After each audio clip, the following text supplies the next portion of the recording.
c'est Rosalis. Aujourd'hui voici un grocery haul. Je vais vous montrer mes courses alimentaires et aujourd'hui c'est particulier parce que demain j'organise la fête d'anniversaire de mon père pour ses 70 ans. Et comme vous l'avez vu dans mes vidéos, mon père et moi, il ressort juste d'un infarctus. Et dans ma vidéo sans sel, régime hyposodé, je vous expliquais que je faisais des recherches pour trouver comment mieux manger, comment est-ce que lui peut continuer d'apprécier manger sans pour autant qu'il n'y ait plus de goût. Donc voilà, ce sont des courses pour le festin de demain. Allons-y!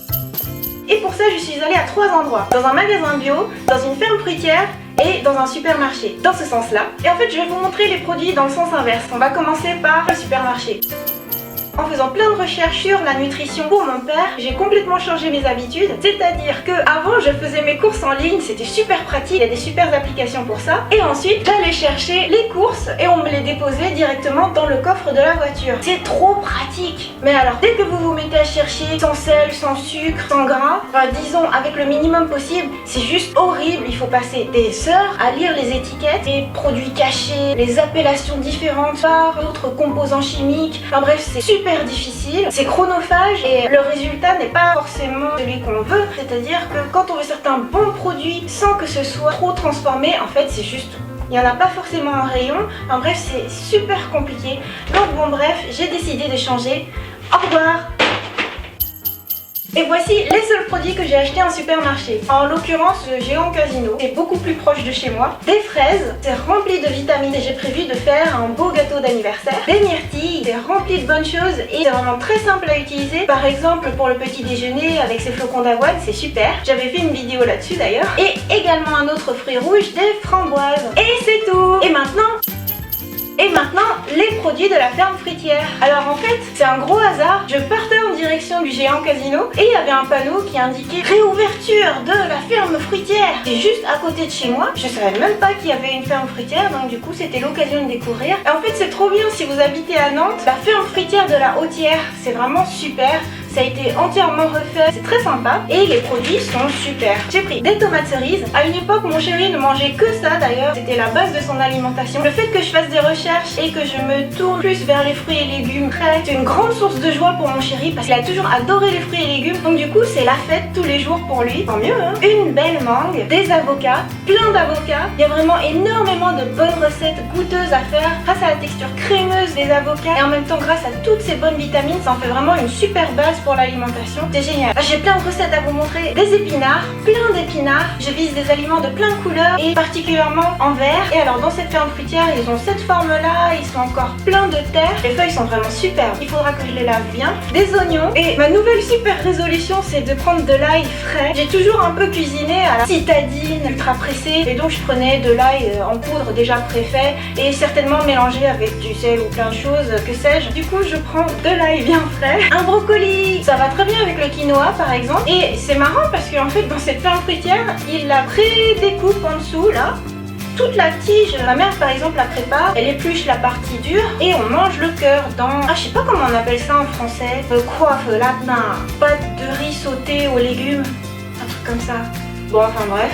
Alors là c'est un sac qui pèse lourd. Et encore, je n'ai fait que un renouvellement parce qu'en fait j'en ai encore, mais c'est vraiment devenu la base de notre alimentation, c'est la courgette. Franchement, on peut tout faire avec, on peut faire des lasagnes, des tagliatelles, des nouilles avec un spiralizer, donc des oodles. Et donc lui c'est pareil, il y a encore de la terre dessus, il faudra que je nettoie bien.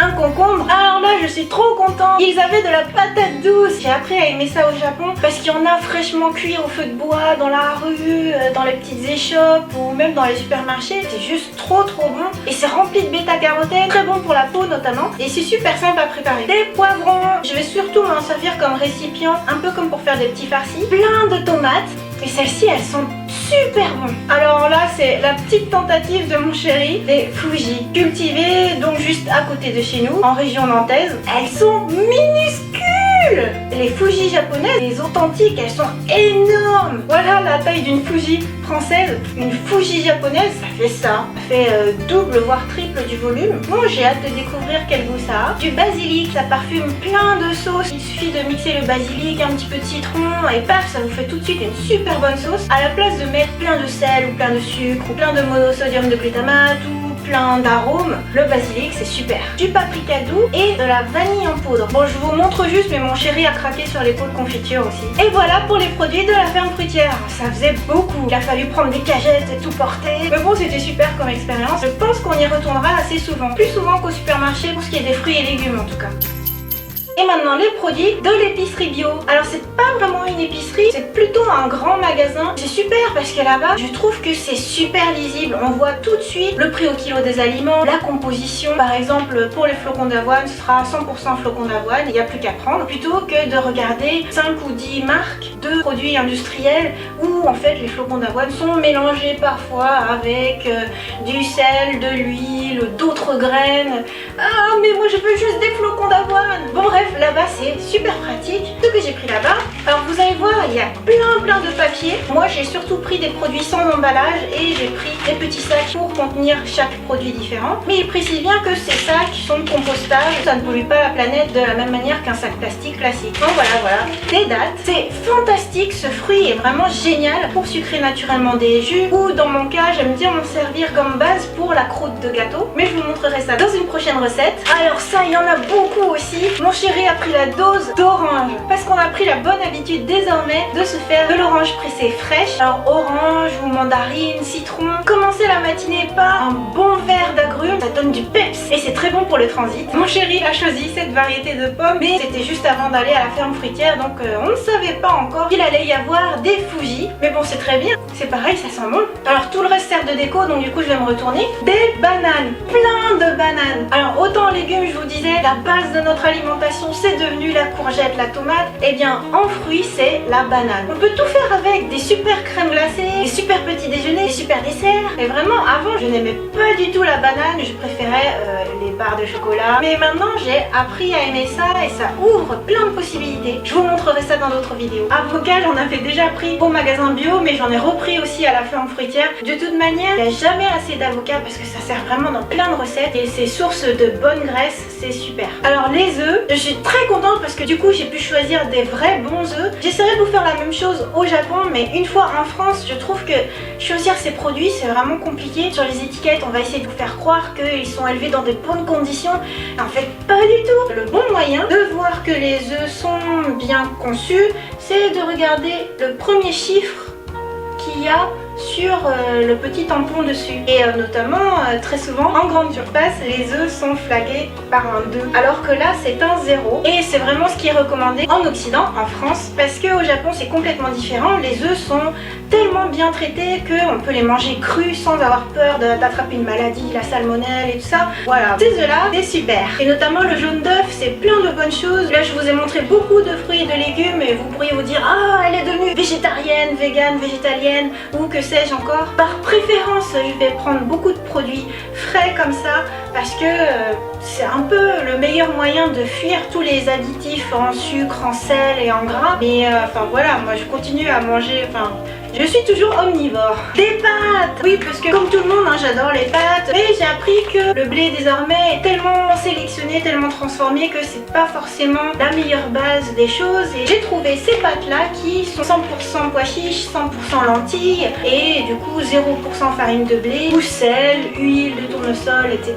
etc. Donc voilà, 100% légumineuses, c'est super parce que du coup ça fait une source de protéines végétales alors que ce sont des pâtes. Donc voilà, c'est fantastique. Bon, malgré tout ce que j'ai pu lire, regarder, entendre, le chocolat ça reste une de mes grandes passions. À plus faible dose peut-être désormais, je vais essayer de pas surconsommer. Et du coup, parmi les bons chocolats avec des bons produits, une bonne technique de fabrication, eh bien il y a cette marque là. J'aurais pu le prendre à 85%, mais mon chéri préfère quand on sent un peu moins les tanins, quand c'est moins amer. Donc 72% c'est déjà pas mal. Voilà la tablette de chocolat du moment. Et le cacao en poudre. Ah, alors avant, je faisais juste attention à ce que ce soit marqué 100% cacao parce que j'ai pas envie de prendre du sucre cacaoté, du Nesquik ou du chocolat plein d'additifs et addictifs. Et là c'est du vrai cacao et du coup je le prends en fair trade, en commerce équitable. Voilà, j'espère que ce sera bien. Mais comme je vous disais, c'est le début de mes recherches pour trouver de meilleurs aliments, donc je ne suis pas encore tout à fait sûre que ce soit le top du top. Au fur et à mesure, je vais apprendre. Voilà. Et alors on passe à toutes les graines en vrac. Et alors là, mais c'est incroyable. Dans ce magasin bio, on était presque en train de se marcher dessus, alors qu'autrefois,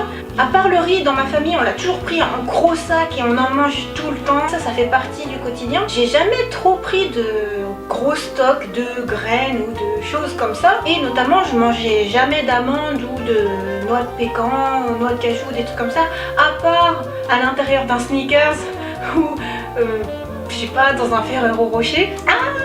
Et j'ai découvert qu'on pouvait s'en servir dans plein de recettes et que ça apporte beaucoup de bons nutriments pour soi. Donc maintenant, j'ai introduit tout ça dans notre alimentation et c'est super. Et donc des noisettes, ça coûte cher quand on regarde le prix au kilo par rapport aux autres noix. Par contre c'est super bon.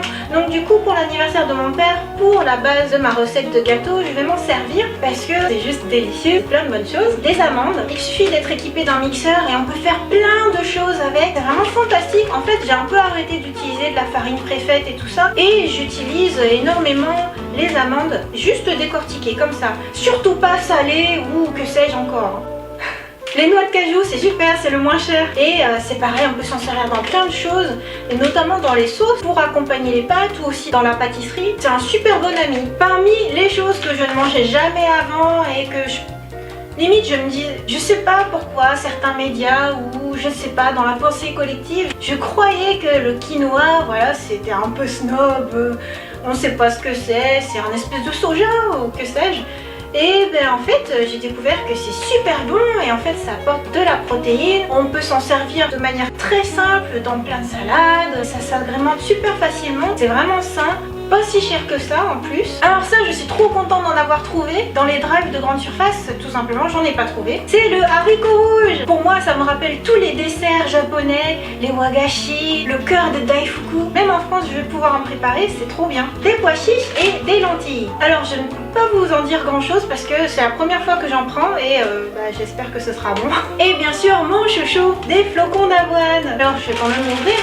Vous voyez que ça coûte vraiment pas cher. Donc voilà, j'en ai pris un petit stock. Et c'est trop bien parce que du coup c'est vraiment que du flocon d'avoine, pas un mélange de plein de choses. Et vraiment les flocons d'avoine on peut s'en servir pour plein de choses, pas seulement pour le petit déjeuner mais aussi pour les desserts. C'est juste mon chouchou. Et voilà. Et voilà pour ce grand haul de nourriture, de bonne nourriture. Enfin, j'espère de bonne nourriture. C'est pas évident de trouver des bons aliments déjà, ne serait-ce que pour commencer à bien cuisiner, pour qu'une fois dans l'assiette ce soit sain. Mais bon, je pense que déjà là ça commence à devenir pas mal. J'ai encore beaucoup de choses à apprendre. Plus je cherche et plus je trouve qu'il y a plein de choses à explorer, mais plein de bonnes choses. Et alors notamment, comme je suis revenue en Europe, du coup je fais des recherches plutôt côté Occident. Là où j'ai trouvé beaucoup de bonnes sources, c'est en anglais, en tapant clean et surtout delicious. Ça ouvre plein d'horizons healthy, sans que ce soit extrémiste, sans que ce soit c'est la fin dans le monde, il ne faut manger plus que des bananes, arrêter la viande rouge, arrêter le chocolat, arrêter le café, arrêter un peu tout. Vraiment avec une vision positive, exactement celle que j'aime avoir, c'est-à-dire c'est réapprendre à savourer le vrai goût de chaque aliment et aussi choisir dans la gamme de ce qui se fait dans la nature plein de choses qui font qu'on ne manquera de rien. Donc voilà, pour mon père bien sûr, mais aussi pour moi-même et puis pour mon chéri parce qu'il est trop content depuis que je fais cette nouvelle cuisine. J'essaierai de vous partager ça dans de prochaines vidéos. Si jamais vous avez des idées ou des ressources à partager pour bien manger, bien vivre, n'hésitez pas à les partager en commentaire. Bye bye!